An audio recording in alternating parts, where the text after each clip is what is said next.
Hello everybody, I'm KV. Welcome to my sofa. Let's go. Scientific. Why do scientists still use Latin names? Because Latin never changes.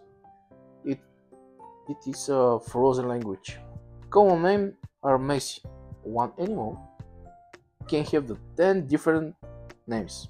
Take the cougar. In English, it is a cougar, puma, mountain lion, get a mountain, but the scientific name is always Puma concolor.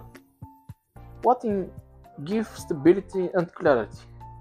No matter if you live in Brazil, Bulgaria, or Japan, the name stay the same.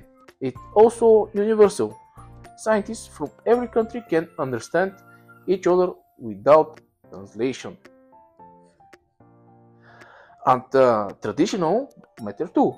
Ineos started the system, 1700s, and we still fall in today. So yeah, Latin is a dead language, but in science, it gives life to knowledge. Dead language, immortal names. Peace. Peace. Please like and subscribe.